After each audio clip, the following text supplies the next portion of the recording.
No bathroom's complete without one, and any parent will tell you that no teenager can survive without one. Mirror, mirror on the wall, how do they make you after all? Well, how it's made is about to show you. But first, let's reflect on the history of mirrors.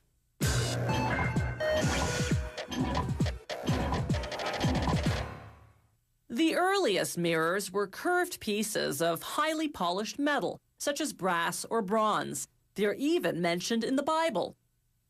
Then in the 14th century, the Venetians invented very crude glass mirrors that reflected off a metallic backing.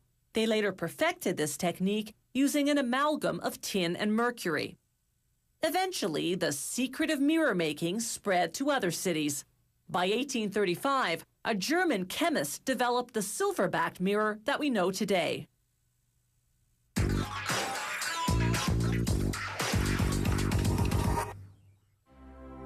A mirror starts out as clear glass.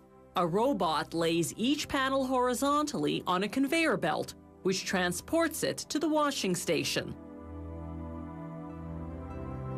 There, sprayers blast the glass with water and cerium oxide, a powder derived from a type of earth. Rotating brushes scrub and polish both the top and bottom surfaces, removing oils and other contaminants. This washing process takes about a minute per panel. Next, sprayers rinse the glass with piping hot demineralized water. Demineralized because the minerals in plain tap water would damage the metals they apply next. The first metal is liquefied tin, which goes on what will be the back of the mirror.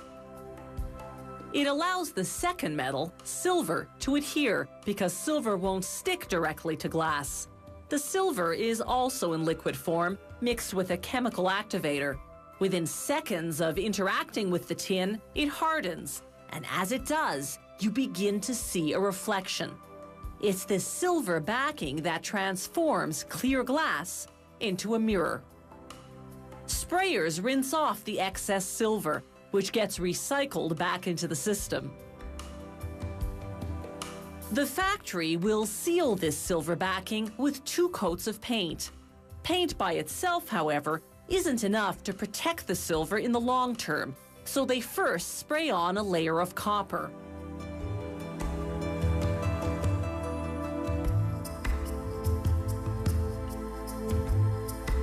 Sprayers rinse off the excess copper, then the panel passes through a dryer at 71 degrees Celsius. This evaporates the moisture on the surface in just 75 seconds. Now the panel passes copper side up through what's called the curtain coater, a machine that runs a continuous curtain of paint across the conveyor belt. With its fresh coat of paint, the mirror then passes through an oven heated to 99 degrees Celsius. After a minute and 45 seconds, the paint is cured. Now the second coat of paint. There's no reason for the different color other than to differentiate the coats. The curing period this time is twice as long and at a higher temperature, 118 degrees Celsius. After an acid wash to remove any metal residues, they stand the panel upright to inspect it. If they find a fault, such as a bubble in the glass, they cut that portion out. The factory now cuts these large panels into whatever size and shape the customer has ordered, using a special mirror cutting machine that's precision guided by computer software. It scores the mirror using a carbide wheel. Carbide is a strong metal. To make round mirrors, the machine first scores the panel into squares. Then in each square, it scores a circle. Using special tools, workers separate the squares, then the circles.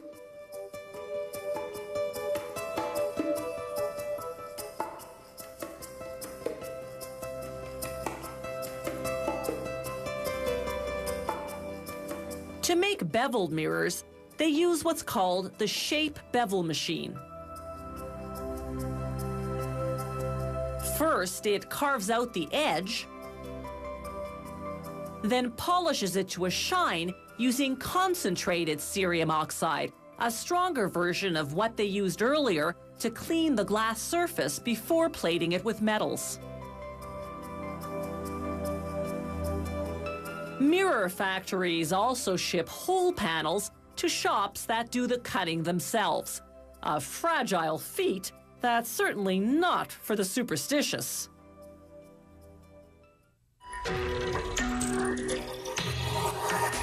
If you have any comments about the show, or if you'd like to suggest topics for future shows, drop us a line at www.howitismade.net.